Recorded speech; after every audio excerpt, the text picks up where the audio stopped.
Bamananw ko kuma fɔlenkɔrɔ tɔ ko o ye dalama ye. Aw ɲɛ bɛ ni so dagabana minnu na. Tunga lafiya de ni so dagabana ye ni k'a jɔ an ka tunganage minnu sigilen bɛ jamana kɔ kan ni olu ye danaya ta k'a da tunga lafiya kan. Nin so in kelen-kelenna bɛɛ lajɛlen bɛ jalakɔrɔbugukaw olu de fɛ yen nɔ. E maa min bɛ yen nɔ k'i b'a fɛ ni ka terrain sa tunga lafiya maaw bolo o ka nɔgɔ. Terrain bɛ tunga lafiya maaw bolo Banankɔrɔnikaw fɛ yen nɔ min n'u bɛna kɛ cité hectare 3 o de sanfɛ. Terrain in kelen-kelenna bɛɛ lajɛlen ye titre foncier de ye wa 15/20 o de do. Sɛbɛn wari miliyɔn 4 ani 500,000 i bɛ se k'a sara dɔɔni kalo 12 kɔnɔna la i bɛ euro wari 573 ni ka o bɔ walima kalo 18 i b'a sara dɔɔni euro wari 382 i bɛ o bɔ o bɛ bɛn kalo 18 ma a dɔgɔdɔgɔnin saralen kɔfɛ terrain ale bɛ k'i ta ye ne maa min y'a dɔn k'a fɔ ko sɛbɛn wari miliyɔn 4 ani 500,000 bɛ i bolo yɔrɔnin kelen i bɛ se ka i ka wari sara terrain ale bɛ k'i ta ye aw maa minnu fana bɛ yen nɔ k'a fɔ aw tɔgɔla terrain bɛ aw bolo terrain ninnu papier ye titre foncier walima permis d'occuper o de do i b'a ta k'a di tunga lafiya maaw ma i n'a fɔ aw ɲɛ bɛ ja minnu na cogo min na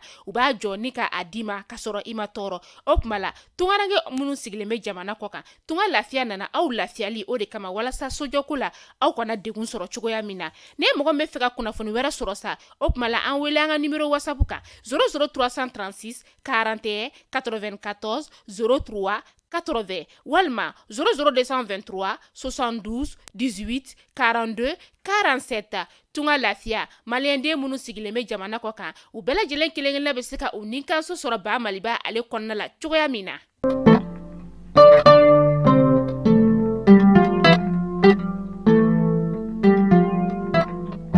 Bi ye tɛnɛ mais kalo tile 22 san 2023 an bɛ aw bɛɛ lajɛlen fo danti foli min na aw minnu sigilen bɛ Mali kɔnɔ ka taga se Mali kɔ kana manabaw sigini kan anw ka kunnafoni ka o lajɛ tɛnɛ fo ka taga se juma ma Mali kunnafoni.net ale jabaranin sanfɛ ni y'o waati seli a y'aw bisimila.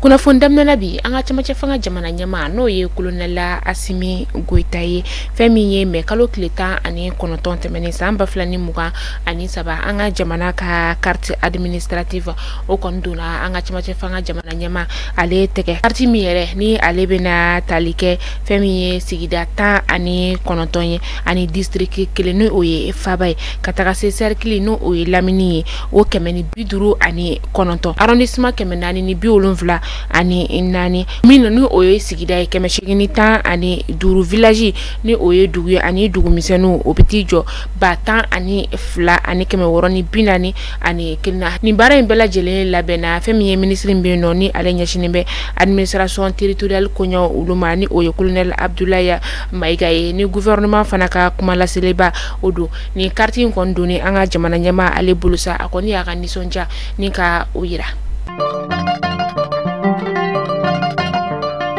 Ministre mbe no ni ale ɲɛsinen bɛ sɔrɔla don ale ni kɛlɛkɛcɛkɔrɔw ka ministre ma ni o ye colonel Sadio Kamara ye fɛn min ye alamusa tɛmɛnen ye jɛmakaw fɛ yen nɔ a ye finitigilakaw ni o ye sɔrɔdasiw ye sa olu ka dagayɔrɔ belebele min ni a kan ka jɔ a ye o birikiden fɔlɔ ni ka o da a so kan ka ni ka jɔ hectare 500 bɔɲɔngo o de sanfɛ min ye ni kalo 12 bɛna kɛ ka a jɔ fɛn min ye jɛmakaw ye olu kɔni nisɔndiyara kosɛbɛ ni birikiden fɔlɔ o dali la. Anga kɛlɛkɛcɛw ni o ye an ka finitigilakaw ye plan Maliko ale ni opération kɛlɛtigi olu kɔni bɛ ka u jeniyɔrɔ fin kosɛbɛ kalogɛlɛn diinɛ tigilamaw olu kɛlɛli la min avril kalo tile 8 tɛmɛnen kana se mai kalo tile 20 ma san 2023 u ye dankari kalogɛlɛn diinɛ tigilama 167 de la ma 32 o ye kɔni lasera olu ma ni kunnafoniya in dira u ka état major général la ale fɛ. Baraba kɔɲɔ o ye laada ye an ka jamana o kɔnɔna la yan nɔ a tako 14 o kɔni kɛra mais kalo tile 11 tɛmɛnen na a kɛra sababu ye sa ni ka se ka furuden 209 ka se ka olu ka furu ni ka o siri Banabana Lamini o kɔnɔna la Sulemani Tembeli ni ale ye Banabana Lamini préfet a baaraw kɛra ale ɲɛna ani Banaba maire yɛrɛ ale fana ye ni furu ninnu ni ka olu siri ni o ye Usumana Bayi Sempara ye.